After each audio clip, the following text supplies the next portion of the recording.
This is like the fifth attempt I've had to do to film this video.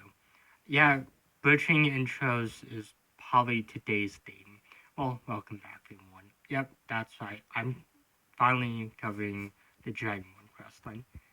It's almost been 2 years since I named this quest as my second least favorite quest in the game, so I feel like I owe a reason to why I think that.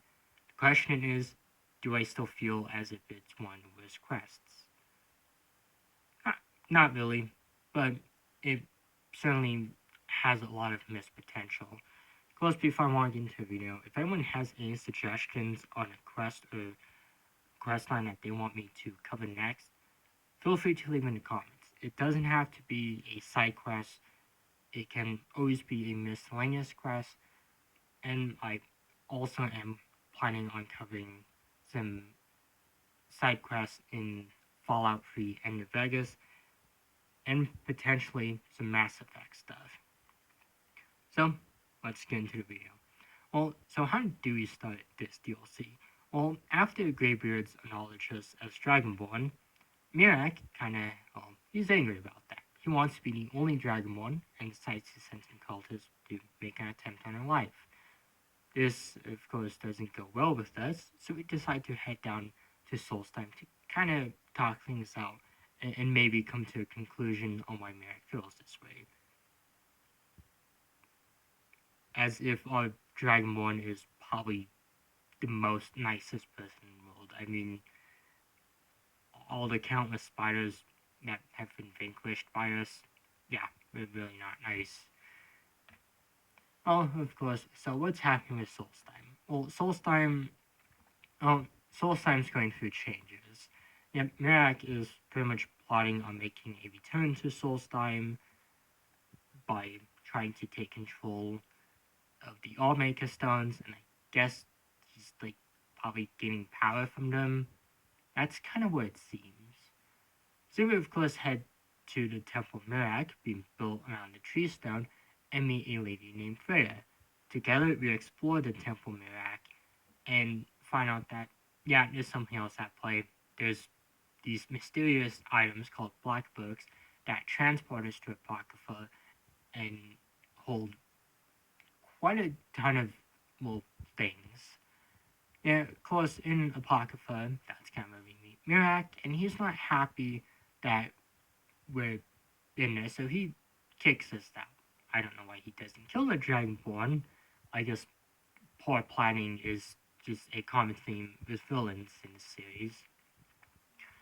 Of course, back on Solstheim, we head down to the Skull Village with Freya and meet her father Storn, who sends us to get the shout so we can cleanse the Allmaker Stones. Because at this one place, Saring's Watch, we of course get into a fight with the dragon and the local jogger over whether or not Skyrim or Oblivion is better. Jokes aside, we get the shout and cleanse the Allmaker Stones.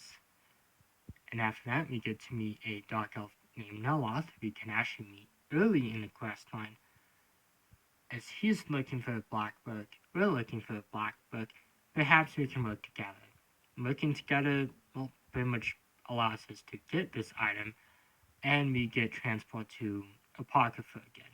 This is where we learn that we need the entire Benwell shout in order to defeat Mirak. Okay, so how do we get that? Well, Emeritus Moore just gives us the second word.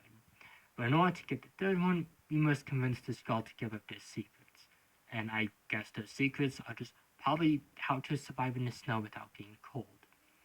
Well, so we talk to the skull, and, well, he agrees, well, Storm agrees very quickly to give Hermaeus more of the secrets, which is just like, okay, kind of thought you guys are sworn enemies. I guess Storm and Hermaeus Moore might have, like, fallen in love with each other. I don't know, I guess anything's possible in Skyrim. Well, of course, well, with Storm kind of agreeing to give up his secrets, this, of course, kills him for some reason, but allows us to learn the final word for Benwell. Of course, we can head back into Apocrypha, kind of tame Mirak's pet dragon, Solaknir, and kind of pretty much invite him to the final fight with Mirak. the fight with him is pretty much just like those old like Super Mario bosses where like you just got hit him like a few times. Like if you get his health down like 3 times, like he'll always like kill one of the dragons to heal, and it just kind of makes me think of like some of those old Super Mario fights where you just got hop on something a few times. Yeah, and when you get his health down the fourth time, I think it's the fourth time, or it might be the third time. I don't remember. Pretty much what happens is Marismore just comes out of it, repels him, and kind of tells him that, well, he kind of found a new champion with the Dragon one, even though I tell him that I'm never gonna serve him. So yeah, that's pretty much the end of the Dragonborn questline. Kind of a short questline, like it's really only about 7 quests, and I know it's not quantity that makes it good, but my biggest issue with it is that it ends right as it starts to get good. Like once you get the second word for bedroll, like oh you're getting a third one now, and that's it. I just feel like they should have had Mirak try and fight you a bit more. Like maybe at the summit of Apocrypha, you fight him once, but he overpowers you and then transports himself to Tamriel, and you get to explore a new dungeon and continue making your way through it until you confront him again, where you have the final battle. I feel like that's how it should have gone. But for what we got, it is kind of satisfying. I just feel like it could have been a lot better.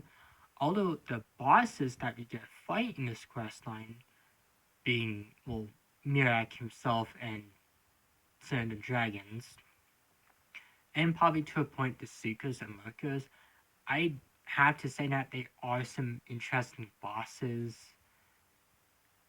Like, and there's some really interesting characters in this quest line. It's just, in my opinion, the Dragonborn questline shines the most. Well, my bad. The Dragonborn DLC shines the most with Soulstime itself. Like getting to explore this island, it's really fun. There's so many interesting things to discover. It's just I kind of wish that the main questline was a little longer. But other than that, I don't really have many things. I don't really have many other things to say about this questline. It is fun to play through. It's just I feel like it has a lot of missed potential. But until then, that's well, goodbye. I don't know what next quest line or quest I'm gonna cover. But again, if anyone has any suggestions, I would love to see them below. But until then, goodbye and well, stay safe, everyone.